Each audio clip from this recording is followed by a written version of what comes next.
All right, so today we're going to be doing a deep dive on Stephen King's The Dark Tower, Yeah, the final book in his pretty epic series. it And is. we're really focusing this deep dive for anyone out there who's heard about this series, maybe even dipped their toes into some of King's other work, but hasn't committed to this massive seven-book journey. Yeah. And we're hoping by the end you'll know whether or not The Dark Tower is worth your precious reading time. Yeah, and we should say right off the bat, this is a polarizing book. Oh, right. Reader reviews are all over the place. Okay. Some call it a flawed masterpiece. Others were just downright disappointed, especially with the ending. Okay, so we're dealing with a book that people feel strongly about one way or the other. Exactly, and that's what makes it so fascinating to unpack. I see. Our goal today is to go beyond just, the plot points. We want to analyze King's writing style, the themes he explores, even how his personal life might have influenced the story. So think of this as a deep dive into the heart of the Dark Tower, and hopefully it will help you decide if you want to join Roland on his quest. I love it. Yeah. So where do we even begin with a story this massive? Well, we have a ton of reader reviews from Goodreads. We have professional critiques and even some of King's own commentary on the series. Oh, wow. So we're going to use all of that to examine, what works, what doesn't, and ultimately who this book is really for. Sounds good to me. Yeah. Let's kick things off by talking about the writing itself. Okay. I mean, King is known for his vivid prose and his ability to create, truly terrifying scenarios. But some reviewers mentioned that this final book felt rushed. Did you get that sense as well? Yeah, it's definitely something that comes up a lot. And you have to remember, King wrote this after a near-death experience. Okay. He was hit by a van in 1999. Wow, yeah. And, that must have been a life-altering event, and some people speculate that it influenced the pacing and the tone of the book. I can see that. Facing your own mortality might make you want to wrap things up quickly. Yeah, for sure. But does that rushed feeling detract from the overall reading experience? I think it depends on what you're looking for as a reader. Okay. If you enjoy those slow burn, meticulously detailed narratives that King is known for, Right. you might find yourself wanting more in certain sections. Okay. Like there's a subplot involving this place called the Dixie Pig. Oh, yeah. It's a battle with vampires, and it all feels a bit like a detour from the main storyline. I've heard other readers complain about that particular subplot. Yeah. They felt like it was unnecessary and took away from the central quest of reaching the Dark Tower. And that's a valid criticism, but it's important to remember that King often uses seemingly disconnected events and characters to create this larger tapestry. Okay. It's like he's weaving together threads from his other books, building this vast, interconnected universe. Okay. So even if a subplot feels like a detour, it might connect to something bigger within King's overall mythology. I can see how that could be appealing to hardcore King fans Right. who love spotting those connections. Exactly. But for someone new to this series, it might just feel confusing or even frustrating. Exactly. And that's why we're here, That's why we're here. to help you navigate those complexities. Yes. And understand what makes The Dark Tower unique, both as a standalone story and as the culmination of King's decades-long project. Okay, so we've talked about the pacing and King's tendency to weave in elements from his other works. Yes. What about the overall tone and style of The Dark Tower?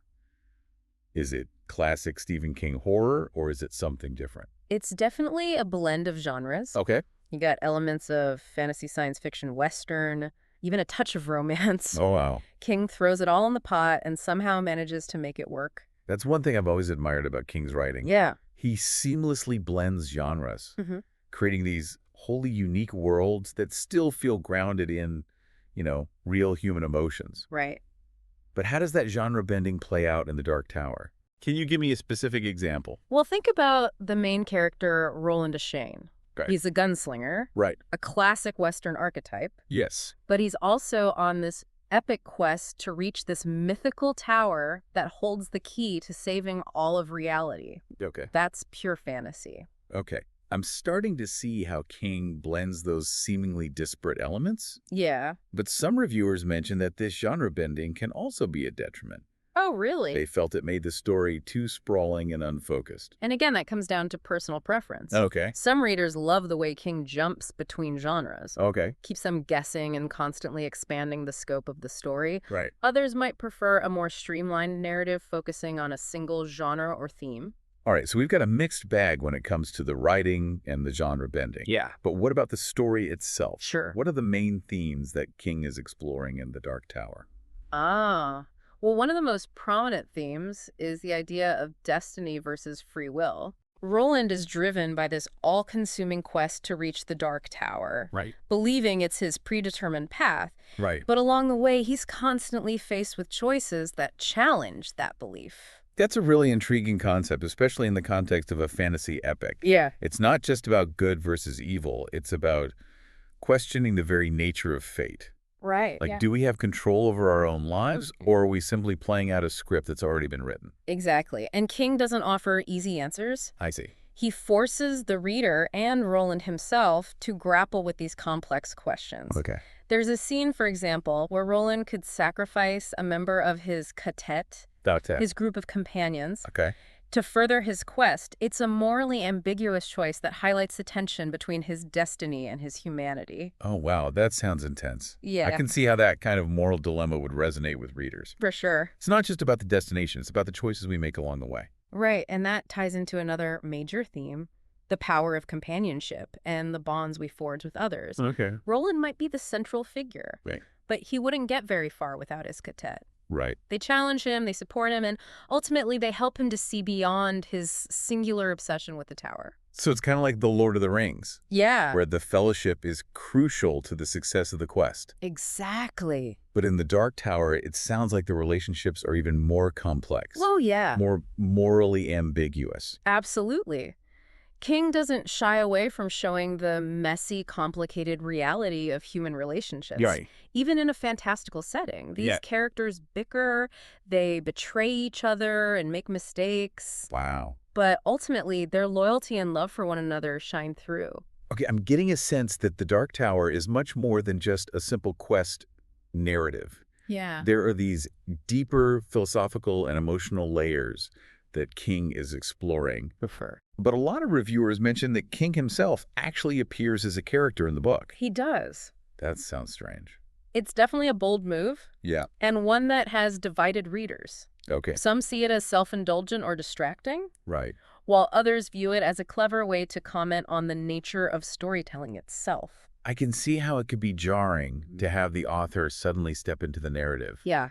Did you find it took you out of the story, or did it enhance your reading experience? Honestly, I found it fascinating. Okay. King is essentially acknowledging the artificiality of fiction. Right. The fact that he's the one pulling the strings. Right. It's a metafictional element that adds another layer of complexity to the already mind-bending narrative. Okay, I'm intrigued. Yeah. So we've got destiny versus free will, the power of companionship, this metafictional element with King as a character. Right. It's a lot to process. It is. And then there's the ending, Yeah, the ending. which seems to be the most divisive aspect of the entire book.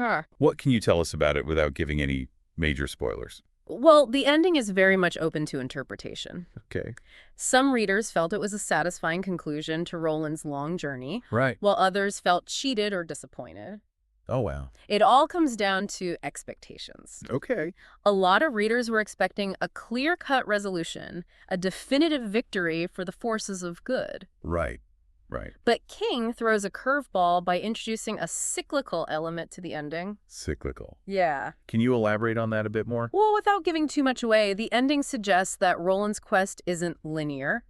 It's more like a repeating cycle where he's destined to keep striving towards the Dark Tower, I see. possibly even reliving his journey over and over again. Wow, that's a pretty heavy concept. Yeah. And I can see how it would spark debate among readers. Sure. Some might find it profound, others might see it as a cop-out. Exactly. But do you think King is trying to make a statement about the nature of storytelling itself?